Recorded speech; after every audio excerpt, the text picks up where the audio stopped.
Welcome back, folks, to the WP-Tonic Roundtable Show. This is episode 433.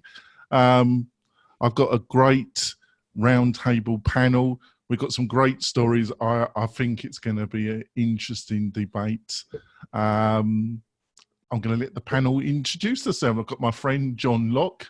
John, would you like to introduce yourself to the listeners and viewers? John Locke, aka Lockdown, helping manufacturers with SEO all the time. I'm Lockdown. And I've got another friend, Kim Shivler. Kim, would you like to introduce yourself?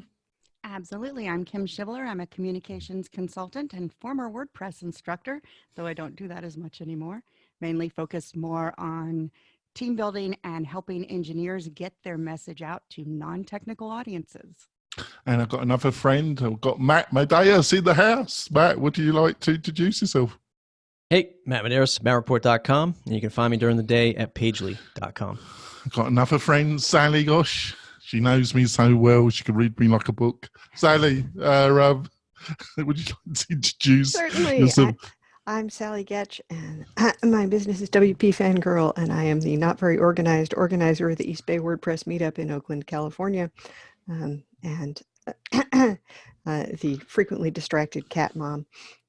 Yes. And before we go into our stories, I want to talk about one of my sponsors, one of my great sponsors. That's Breezely, breezely.co.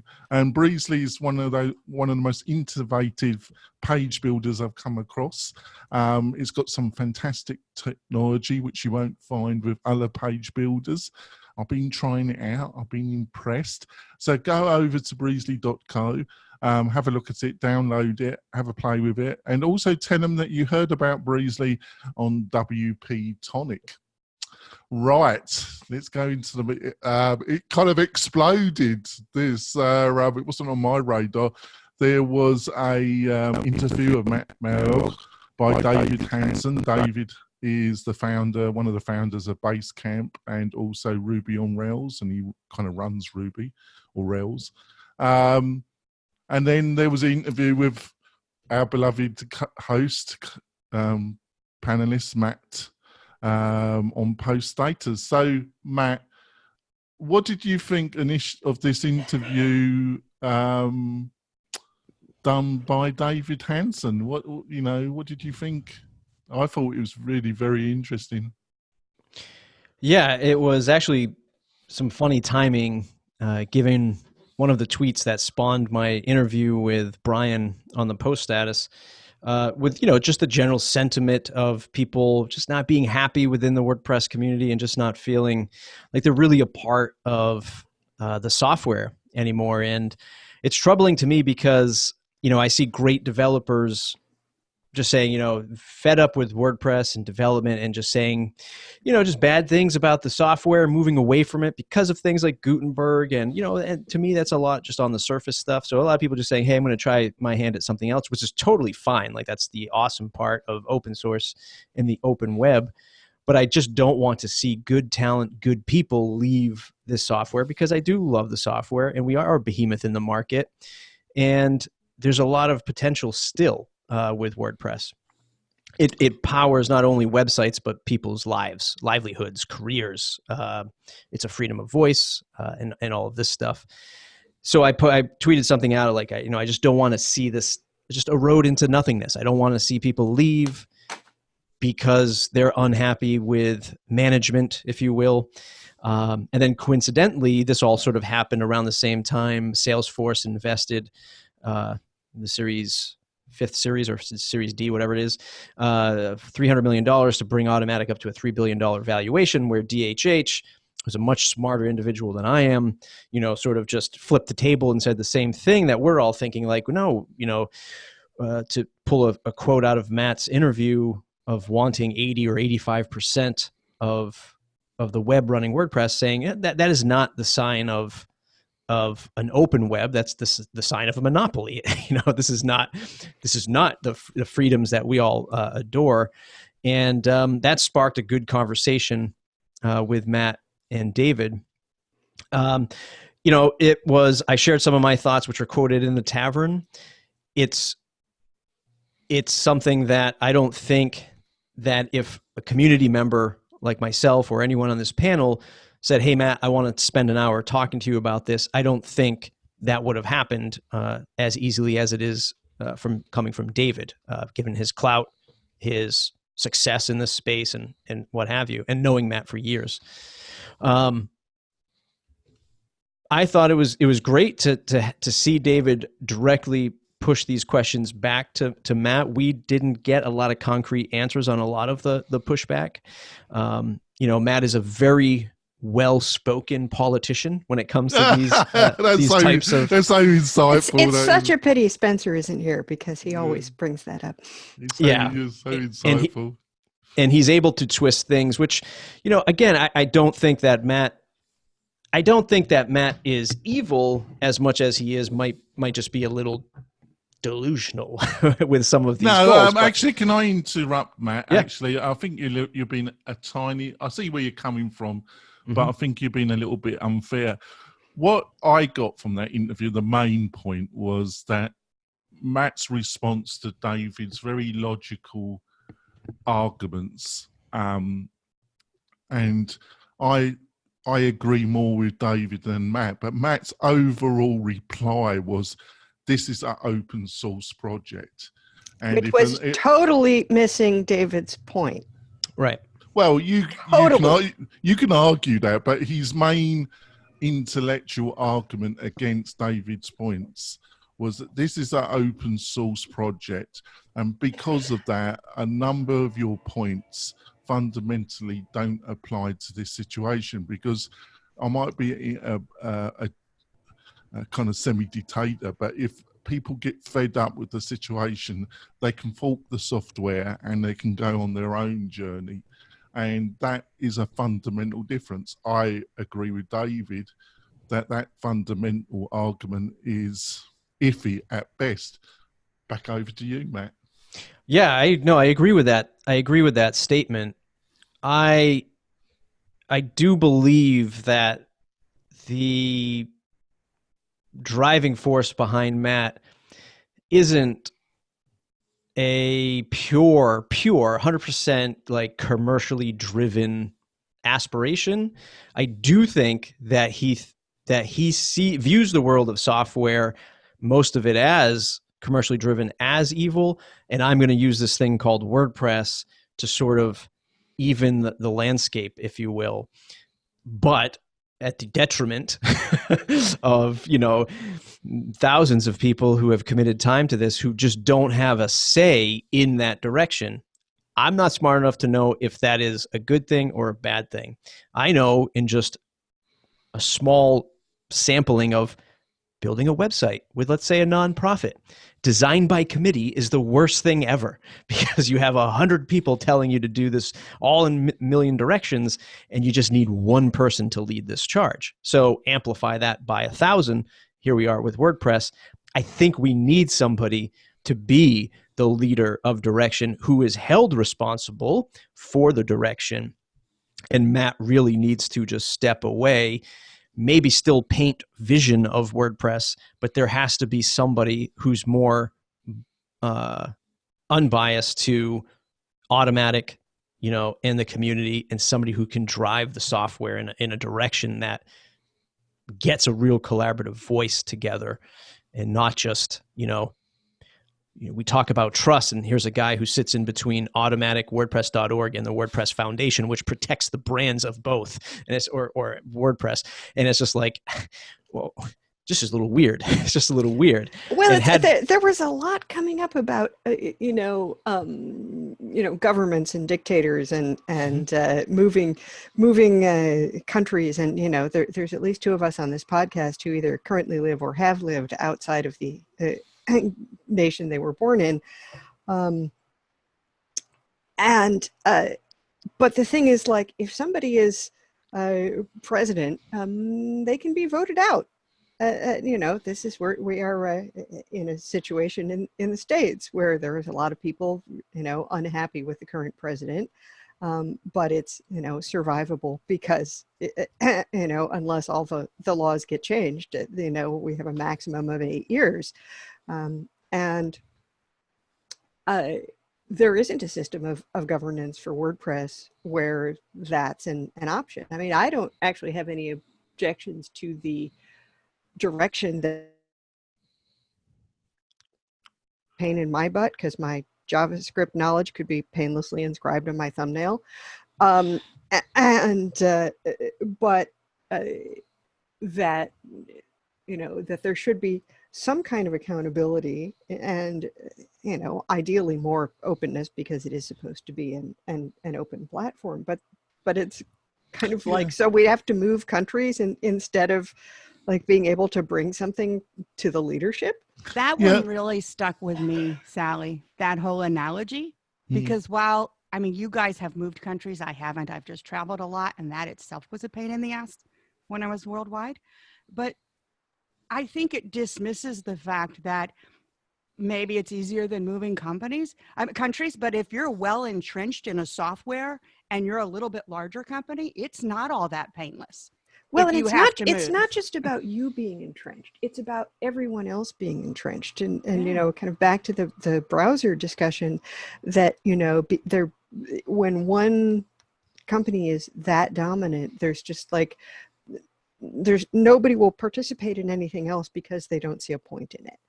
And that, like, government itself, in a way, is open source in that we all understand the basics about how different types of governments run. That doesn't mean we are all in a position to like start our own government. The power is real, and it does affect things.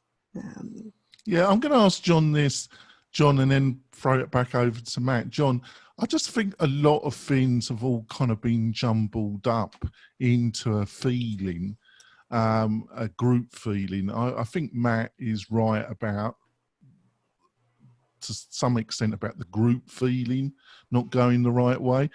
I think it's linked with moving, you know, saying to people, you're going to have to learn React. You know, Gutenberg's going to be, you know, you're going to have to learn a total new language, you know, and you've really got, you're a really hardcore PHP programmer, and how that was decided.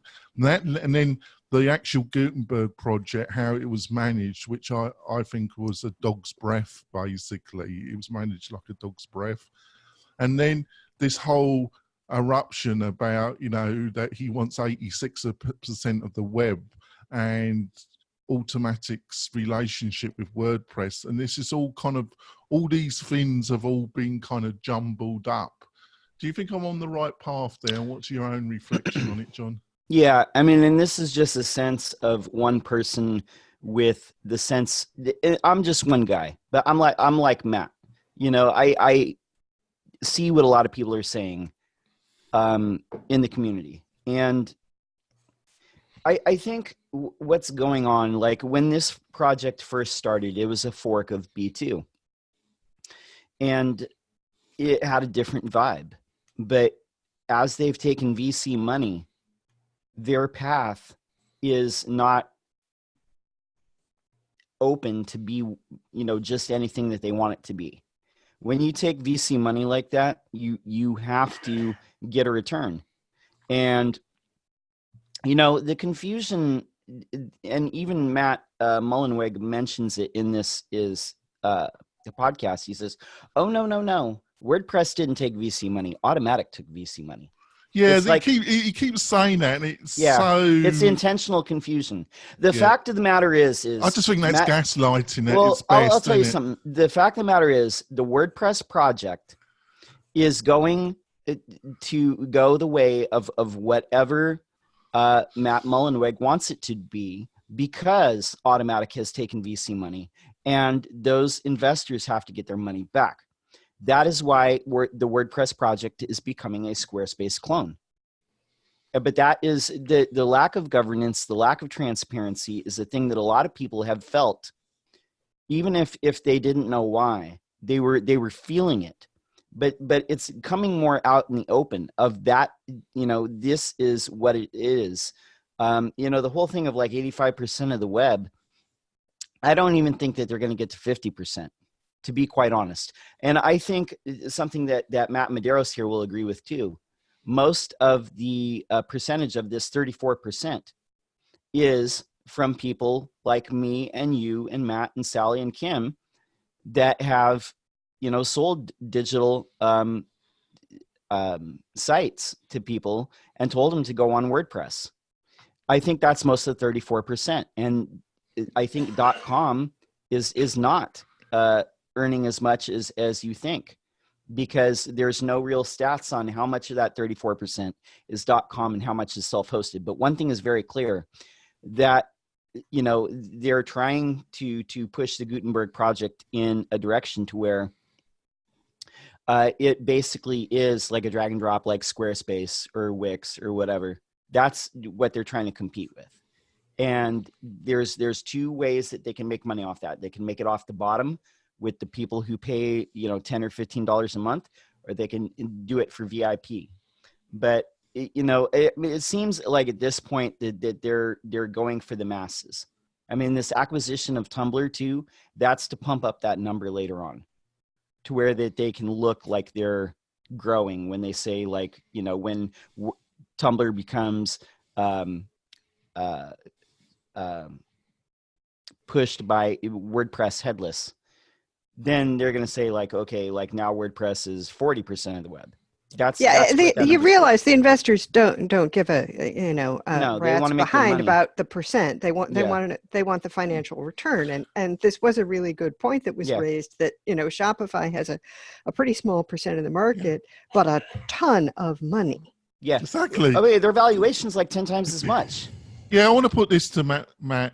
Is this really the problem? Is that, obviously you've got to keep some things secret if you're in a commercial organization. There's some things that Pagely wouldn't want to discuss, but as the unelected head of WordPress, doesn't he have to provide some better landscape where all this is going? Because I think this is half the problem. Nobody really knows, apart from maybe him and a couple of other people he's very close to, where this journey is supposed to be heading, this train, where's this train going? And because nobody knows, the vacuum is filled with a lot of speculation. Some of it can be right, some of it can't, and and that causes its own problems, doesn't it?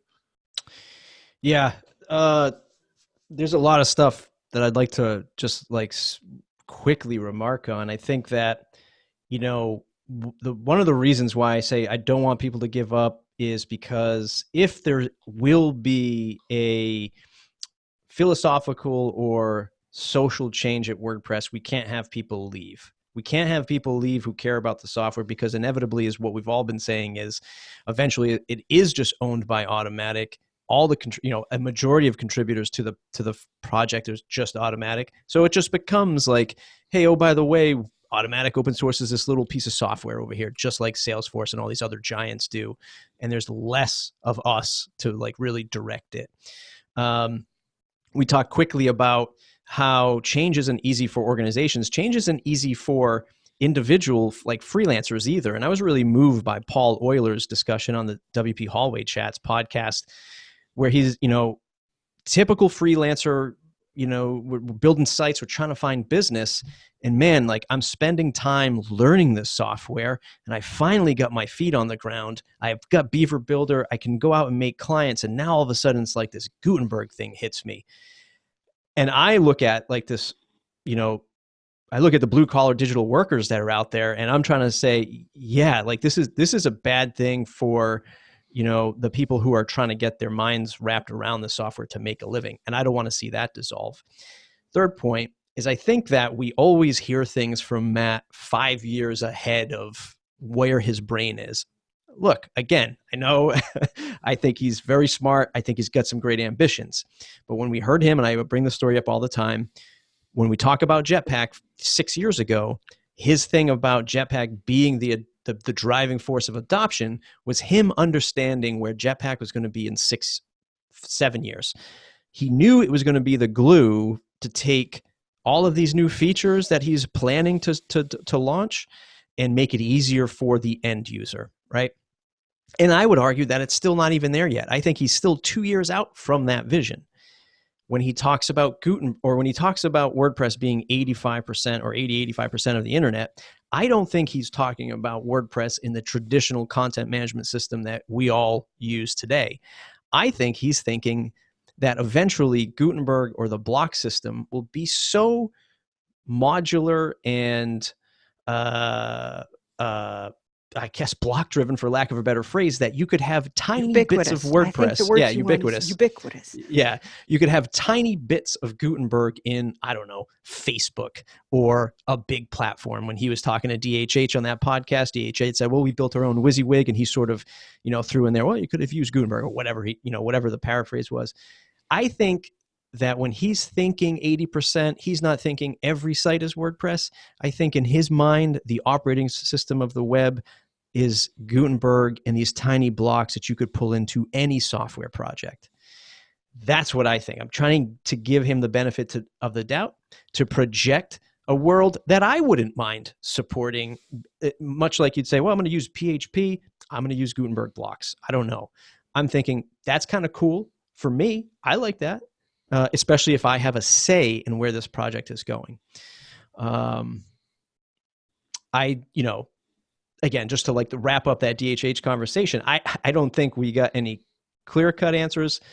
I do know on the Tavern article where I was quoted, Matt invited himself back onto my podcast to talk about it, which is funny. And I'd be happy to have that, conversation with him because, I have a bunch of questions just like everybody else. But would you get any answers? I can ask the questions. When we talk about, because I've got to be honest with you, he never answers he's never has.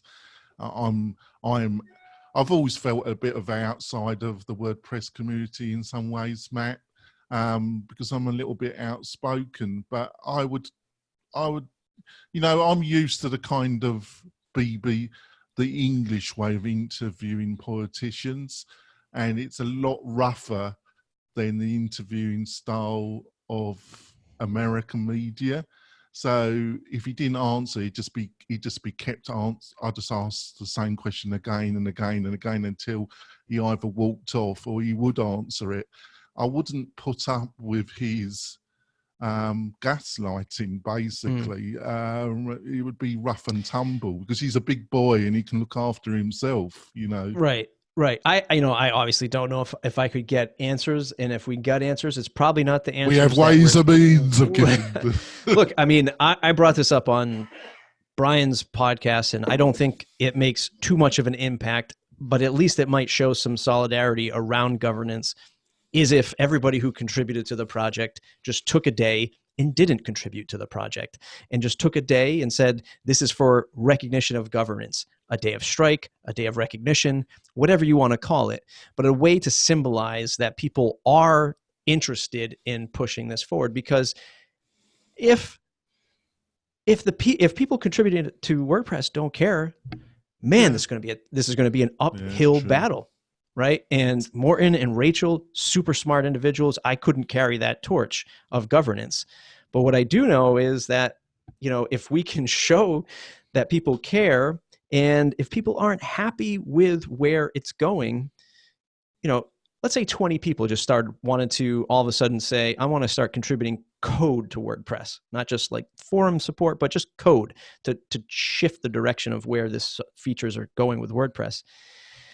They would have to say, at least in my mind, I believe in governance. I believe in this, constitution, if you will, that says these are the beliefs I have before I start contributing code to WordPress. And if things start to happen where development is going in a certain direction, meetings behind closed doors, features getting pushed in from God knows where, those contributors should say, this is not part of the beliefs I've signed up for. And either flag these things or just, shift the direction of focus on highlighting, these are not part of governance beliefs. And until people actually believe in this stuff, just throwing in governance, I think, is going to be difficult. People contributing have to care about that stuff first, because we should want WordPress to survive. That's the thing. We need WordPress to survive in this crazy world of commercially owned software. And we do need to ask questions, Jonathan, that you shouldn't feel like, well, my voice isn't being heard. I'm just this small thread in this huge piece of fabric.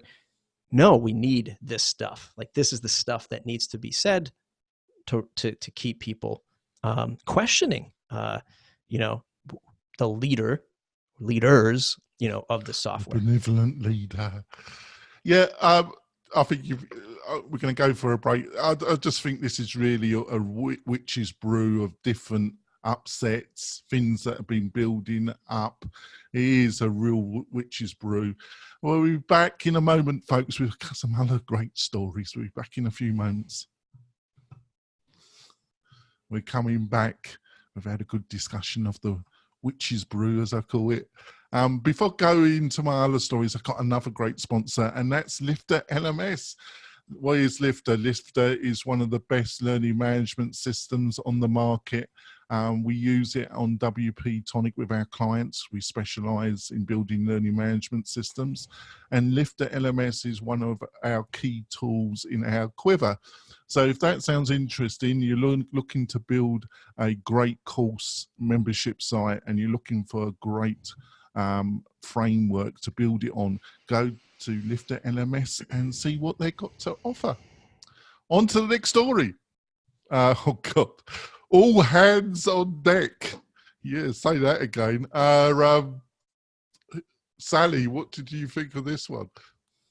I think that I really don't want to have to look at Mark Zuckerberg's face that much in the course of reading any article. And I think that, what comes out of this is about what you would expect from, everything else we've read about Facebook. And I'm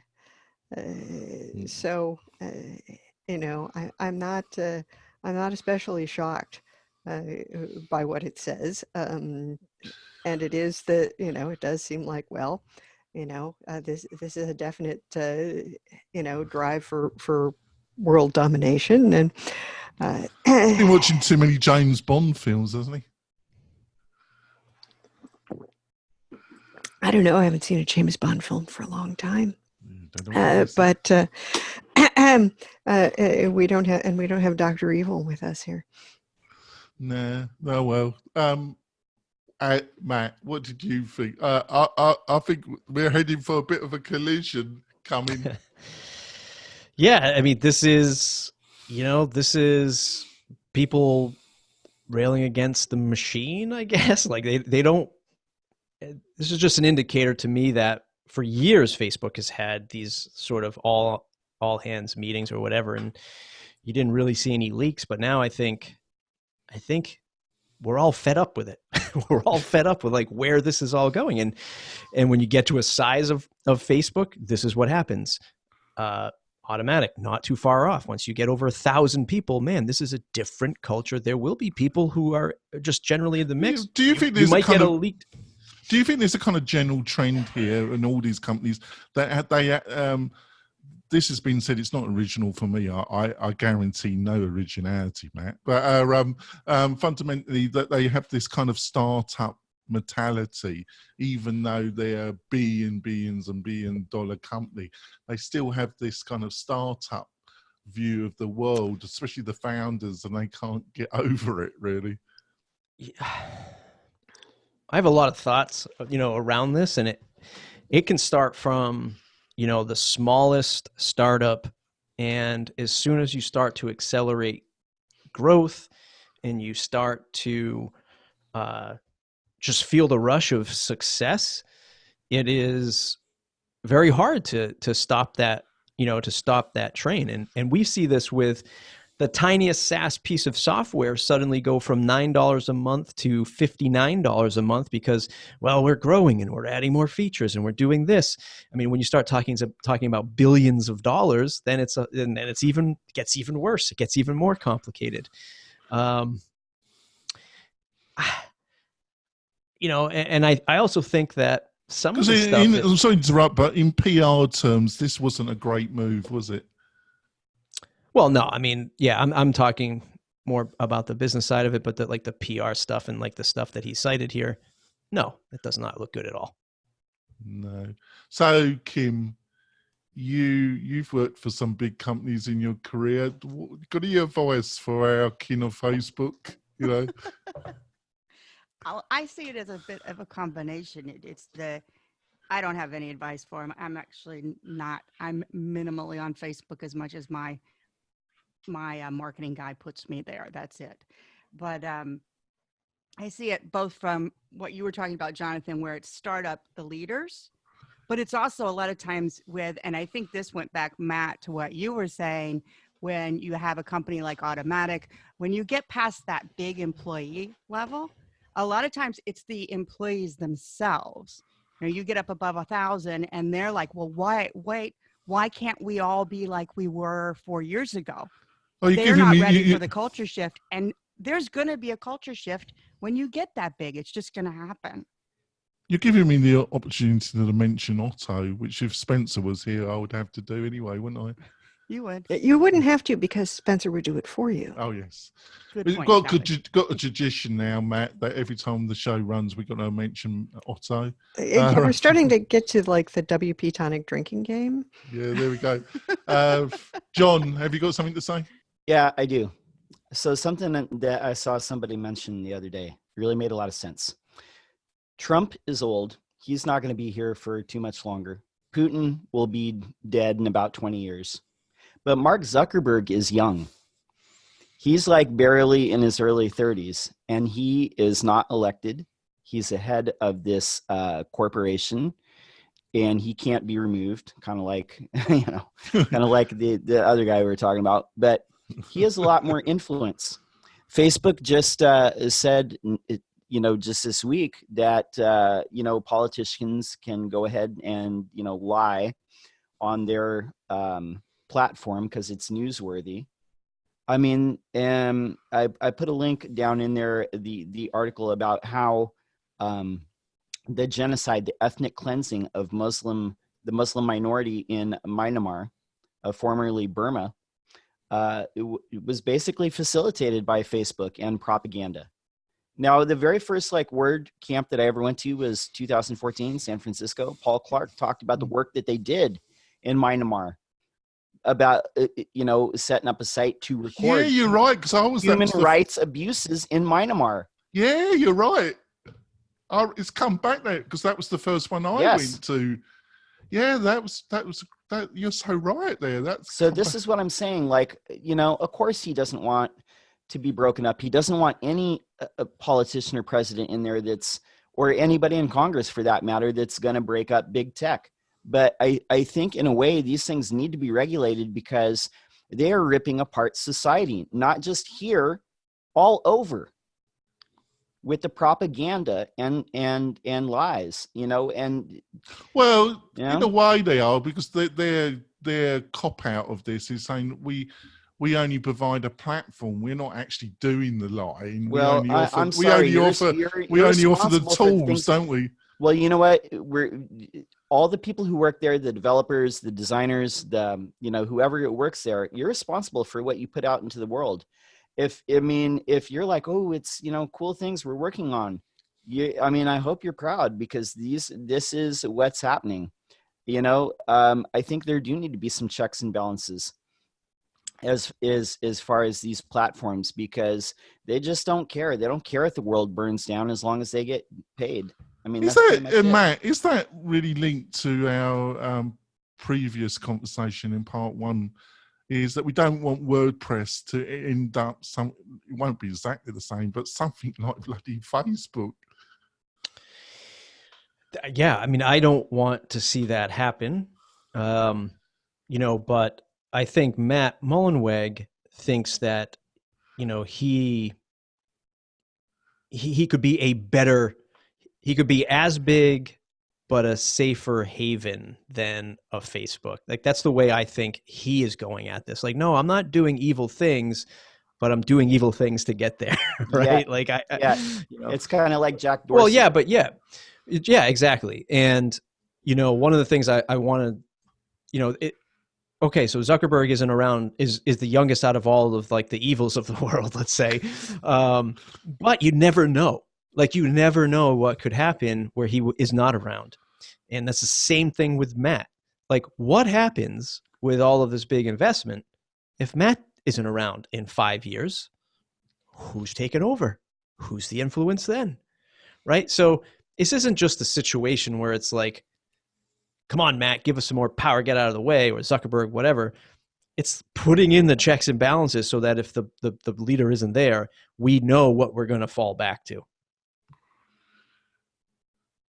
Do you, because you know him a bit better than I do, you know, do you think he's got the capacity to really reflect on things and maybe change the ship's direction? He has the capacity, but he won't want to do it. Oh, I'm sorry to hear that, but yeah, all right. What do you reckon? Let's go on to the next one. Let's go on to the next story, because I wish the head of Facebook, the evil genius, the best of luck. I think he's got a rocky Remember journey. that, and keep in mind, remember that Facebook started as Hot or Not for Harvard. Yes, which does kind of tell you a lot about Mr. Zuckerberg. It does really. I think, matured somewhat since then, but not. Do you think he goes to the same become a party? better person? Do you think he goes to the same parties as Yoast? Sorry, I just couldn't resist. No, I think he goes to more expensive parties than Yoast. Yeah, right. There we go. I'm such a shit stirrer, and I just can't help it. Sorry, Matt. There we go. On to the next one. Brian Gardner steps down from StudioPress. I've got to say, I'm going to have to try and get Brian on the show. I've tried a couple of times. I don't think he gives a lot. Well, he's going to have all this time on his hands now. He certainly is going to have a bit more time, but he's somebody I really admired. I've interviewed Alan Clark a couple of times. What do you reckon, Matt, about the piece about Brian Gardner? Because to say he kind of started things and was original thinker, mover and shaker would be a bit of an understatement, wouldn't it? Yeah, I respect the stuff that Brian has done over the years. I've known him for a while. I was one of the early guest posters on like his first blog of thousands that he's launched over the years. And I remember being able to sell, I used to sell a Drupal theme, and I remember finding his eJunkie account, which he used to sell themes on, and I asked him how to get it all set up. So he really helped me get into the digital space many, many years ago. Happy for his success, happy for everything that he's doing.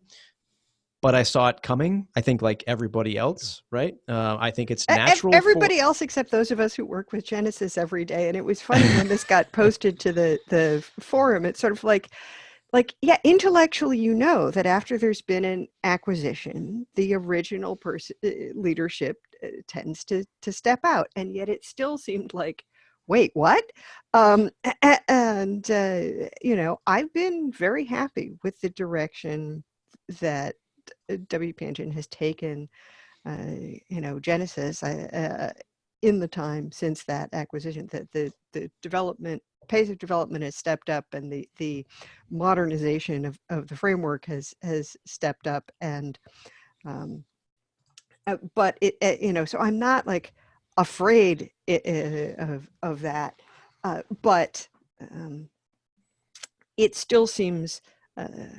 It seems surprising because in so many ways the StudioPress has been synonymous with Brian Gardner, although he's hardly the only person who was involved in it, and a lot of the other people are still there.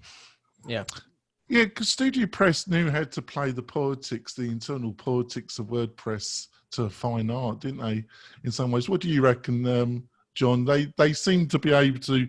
Because they were kind of building their own frame, their own system inside a system, but they were Rainmaker. They sold that. Yeah, but also StudioPress to some degree as well. But they seem to be able to play the game well, didn't they, John? Well, I think StudioPress, they they were good for the community. They were good at building a community within WordPress. I mean, I think that's the one thing that they super excelled at. The Genesis community still is very strong. So, I mean, that's a lasting legacy. I think that anytime there's an acquisition, you kind of start the timer of when the founders that got acqui-hired are going to leave, because that's most of the time that's what happens. You know, so most of the time it's about a year after the acquisition kicks off, and you know, I've seen a lot of that this year. So yeah, so no surprise. What He's do you an reckon? entrepreneur. He'll be back. Yeah, let's hope so. Kim, what do you think? I didn't use a lot of StudioPress, so No. but I just figure, kind of going along with what you said, John, it's pretty common after an acquisition, you know, that someone exits, and normally you're in that 1 to 2 year frame, because quite frankly, that's usually part of the contract, is that you stay for X amount and help that transition, and then you're ready to go on to something else. No big deal. Yeah. So, Matt, I don't think when your own agency, you ever really got that heavily involved in the world of Genesis, did you? Actually, in the early days, Oh, you that's did? what we were. Yeah, in the early days, we were using it. Yeah. And I think you moved away from it. Was there some reason why you did that? Well, we were trying to build our own themes. We were trying to build and sell our own themes at the time. Yeah, but you could have decided to try and sell your own themes as in the Genesis area, couldn't you? And that's a great question. And that was something that we actually considered. And when we initially, so we didn't, because our developers didn't really want to go down that path. And at the time, and then even when we launched the early versions of Conductor, we had a connector that pulled in the styles from a lot of the popular StudioPress themes. So we tried working it at that angle as well. All right, fair enough. Rightio, we've got how are we doing time? Yeah, we've got time for one more, maybe. Here we go. Oh God, Inside Uber plan to take over city life with CEO Delka. I can't pronounce any. Sallie, can you help me with the surname? Dara Khosrowshahi? Shahi, something like that. Yes, I'm not actually sure what. That just rose over your tongue, doesn't it? Well, I'm good at polysyllables, but yes, I'm not even entirely sure what ethnicity, what language that comes from. Could be Persian, couldn't it? Yeah. All right. So, Sallie, what did you think of Uber's plans for urban domination? Well, you know, I've never used Uber. I haven't either. I do it on principle. I'm not using their service. Well, I've never used Lyft either. I mean, I've only had a smartphone since March, and it's I think they're the shittiest of the well, shit. I mean, I think as a company they're a little bit better since they kicked out what's his lips, Kalanick. Oh yeah, Mr. What a piece of shit he was. Oh God. Yes, it's not as though there are no issues, and you know, urban domination. Okay, yeah, I have trouble envisioning like Uber as the operating system of being in a city. It makes me laugh. And frankly, in a city like New York, the last thing you want to be in is a car. True. The thing is, they're just hanging on to their license in London, actually. They've been in the High Court so many times that they've become a favourite of the judges, actually. And they're just hanging on to their license by promising the earth, which they won't be able to keep. So they're probably going to, in the near future, lose their license in London. So what do you reckon, Matt? Again, this is a lot of threads from the stuff that we talked about. It is, isn't it? It's funny. I didn't plan it this way, actually, mate. Honestly, it just kind of... You know, I hope that the industry... I hope that consumers start to... I mean, God, how pretty much every piece of data that we've ever given a corporation has been stolen at this point, right? So I really hope that there's a shift for consumers to understand where their data is going and who they're doing business with. And Uber is actually one that kind of hits home because I live in a small city, and and by small city, it's like barely making the city mark. So it's about 100,000 people. The definition and- of a city is all about how you incorporate. It's not the size. Oh, okay. So the accelerator that I mentor in, a startup there, started a delivery service like Uber Eats and like Dash Lane, I think. So DoorDash. so their big push was to do business with, a small locally owned tech-ish company, and don't go to Uber Eats and don't go to all of these other bigger giants, because we're doing it here. We're doing it local. And they've seen some pretty darn good success. I mean, they are like tripling business year after year. And that's a good sign. And I hope that there's more of that happening with all of these, disrupt the economy. Yeah, but they types of give it. businesses. But the thing is, I'm a bit like, I come from a background. I had a successful business that wasn't in the digital world. I have a very similar, to some ways, background to yourself, Matt. I think these people giving Car salesman. No, it was retail. Even worse. No, sorry. English flippancy there. They're giving capitalism a bad name, this crowd, aren't they? Yeah, there was I didn't catch the article. Maybe you guys actually talked about it last time, but the top, the Uber, the Airbnb, the top 4 tech-ish companies that have lost over $1 billion over the last. WeWork have lost over like $1 billion we over discussed the course of a year. him last week, actually. Yeah. Having an IPO when you're losing money, yes. Yeah. Very. And I was reading a tweet this morning about Blue Apron and how they have just vaporized in terms of value, and their cost of acquisition was $464. Cost of customer acquisition was $464 a person or a customer. It's just like, wow, like how are these businesses surviving? Yes, and like who the F is doing your accounting that you're not Right. noticing? Right, but I mean, it's just like big money just floods in, right? And again, not to take it back to Matt and Automatic, but can you imagine the amount of people who do want to throw money at him and he is saying no to? Yeah, there must be a long queue of people wanting to throw money at him, isn't there? I believe so. I believe. Probably, because that's like, there is this thing among investors who are seem to be like, less and less rational all the time.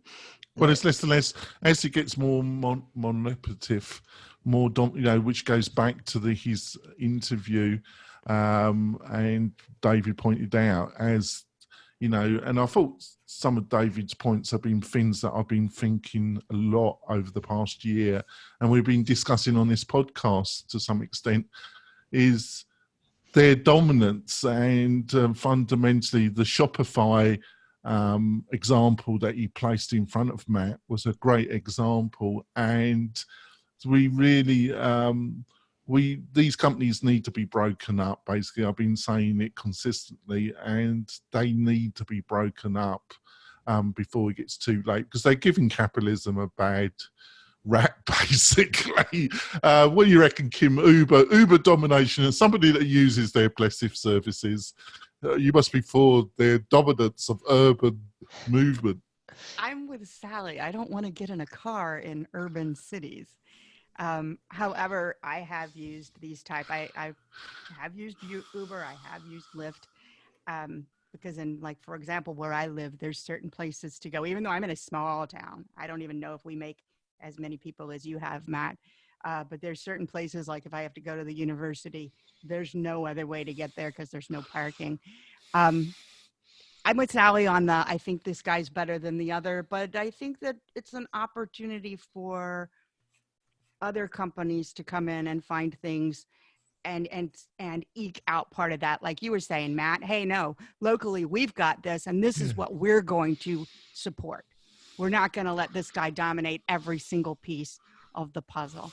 I also just wanted to throw in on these investor things with the companies losing money. I see a lot of it the same as what we saw in the pre-2000 crash of this is like the new hot thing, you know, whether it's gig economy type stuff or the subscription type stuff. So investors just see that and they're throwing money at it. And I think we will have the same kind of crash we had when people were just throwing money at it because you said, oh, it's an online X, Y, or Z. Well, you know, and it isn't even just tech, right? It's like, here, we're going to put all our money into this real estate bubble where people are offering loans to folks that have no hope of paying them back. And why do we think this is going to be a good idea? Do you think this is something that I have been thinking about when we had the real estate crash? It affected so many of us because so many of us own homes or whatever. And I just keep going back to like that saying of if a tree falls in the woods, does it make a noise? So if a venture capitalist loses $1 billion, do they make a noise? Because this bubble that's going to burst, I don't think affects a majority of Americans like the housing economy did. It just affects billionaires. So are we going, I mean, roughly speaking. Right. So well, one supposes that it can affect, you know, the customers, the people who use something if it goes bust after a big investment, because of course the push with the investment is to grow insanely. And so instead of a company that might have done all right as a modest size bootstrapped company and been, you know, sufficiently profitable to go on with and make its customers happy. Well, I think it's you have a big bust. I actually think it's darker, just to bring John on and then we'll wrap it up with some recommendations. But wasn't it even darker, John, because David Hansson was hinting, didn't he use, what was that term he used for these companies that spy on your data? He called it surveillance capitalism. Yeah. You survey, and I thought it was a great phrase, and it put a chill down my spine, John, literally, because it's a real clear warning of where we're going. It's pure 1984, isn't it? Yeah, it's like 1984. It's like V for Vendetta. It's like I show person of interest. The machine knows everything about you. You know what I mean? But yeah, I mean, this article, I mean, and it is true. It is it is a new business model, isn't it? Surveillance capitalism, isn't it? I think these guys think they're like the stars in the Ayn Rand novel. I mean, the arrogance of, you know, we're going to make Uber like essential for living in a city when cities have been around for 10,000 years doing just fine, you know. And I think something that you touched on, though, it's really distressing how it's almost like we're slowly slipping into like this techno-feudal society where we're renting out our homes, we're renting out our cars just to make ends meet. That's not the sign of a healthy society. So, you know, invest in infrastructure like the subway, you know, public transportation, the bus. Look, I grew up in a small town and I rode the bus in the 70s and the 80s. You know, when I moved to Sacramento, I rode the light rail and the bus when my second wife like took the car to work. So, you know, invest in infrastructure and a lot of those problems go away. So, you know, I don't know. So. Yeah, but at least, but I thought that was a great phrase that I'm not sure he formulated that, but the surveillance capitalism, it truly is. It was a great interview, and hopefully Matt will have a think about it. The Alan Matt, let's hope so. Right, on a happier note, I haven't got a recommendation, but John, have you got one? Me unmute. Yes, I do have a recommendation. So one of the stories that got cut that you had selected was from Jason Tadlock at the Tavern, and it's the return of creativity with Gutenberg. And it reminded me of somebody whose writings that I've enjoyed before, a designer from New York called Frank Camaro. And he does these like visual long piece essays. And he did this one a few years ago called Designing in the Borderlands. And it's all about how you can design for different mediums. And it's just a really thoughtful, creative piece. Go check it out. It just kind of gives you ideas of how design is not strictly limited by the medium. So, yeah, sounds great. Put it into chat. Kim, have you got anything you want to recommend to the listeners and viewers? I don't have a link per se, but yes, I've had several issues with clients recently. So I'm just going to remind everybody that when you're getting ready to start a project, don't skip the planning. No matter what you're picking, don't pick it because, just because we love somebody, make sure you plan the requirements of your project and then pick the tool that fits. You're talking about some of my projects. No, I'm not. Actually, I'm going to laugh about that. But no, I'm actually not talking about your clients right now. I think probably all of us have experienced this at least once. Kim helps me out occasionally on some projects, and she's a sweetheart. She helps me with my madness. All right, Matt, got anything you want to recommend to the listeners or viewers? Vodka. No, I'm just kidding. Right, need it, man. It's been a bit. Want to do me ending? That was true. What to say, though. Yeah. I'll just take a moment to plug my own plugin, if that's okay. Oh, Easy support videos. I posted it in the chat. We have some new features coming to that. So if you do support clients, speaking of supporting clients, and you want to help them through some video tutorials, check that plugin out. And we got some new features coming. Oh, I have to look at it myself. Sallie, got anything you want to recommend? Yes, I do. My recommendation for this week is Rising Star Reviews. It is a little SaaS company that helps owners of businesses that rely on ratings to actually follow up with requesting ratings. And there's a kind of interesting thing about it is what it does is it sends an email to the customer and say, hey, rate our service, gives you 5 stars. And if it's a good review, it then takes the person to the, and if it's a high rating, the person gets taken to whichever rating site the business owner has chosen. And if it's a not good review, you get a little box that pops up and say, hey, tell us how we could do better. What can we improve with? Sounds fantastic. But yes, flat fee service, designed to maintain a fairly modest scale and stay bootstrapped and profitable. And it is risingstarreviews.com. Oh, sounds good. Put the link into chat. So, John, how can people find out more about you and what you're up to? You can find me at my website, which is Lockdown SEO, and also go on my YouTube channel where I publish daily YouTube videos on SEO. You can search hashtag Lockdown SEO. Today's video is everything that you know about bounce rate and SEO is wrong. Check it out. And they're great videos, and he does one every day, and he's kept to it. It's insane. It's freaking insane. I think he's outsourced it to some AI, and it's just his voice. It's all me. It's all me. I'm doing every part. This is somebody that's done over 230 podcasts plus, and I still think it's insane. Kim, how can people find out more about you and what you're up to? You can find me at kimshivler.com and at Twitter at Kim Shivler.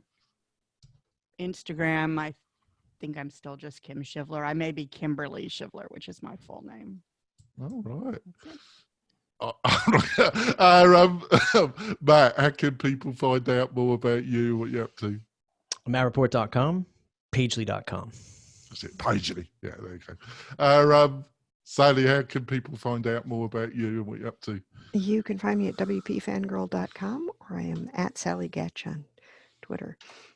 Right. I had one viewer contact me and he said he was going to stop listening to the show because I'm a communist. I just want to point out, I'm a capitalist to my core, folks. I just want capitalism with a human face. I think some Some communist said that in Czechoslovakia, actually. Just capitalism with a human face, but anybody that says I'm a communist, I think you're a little bit wrong there. But bless the rest of you listeners and viewers. We'll be back next week with a great show with great panelists. They're the intelligent ones. I just dribble. But we'll be back next week, folks. See you later. Bye. Bye. Solidarity.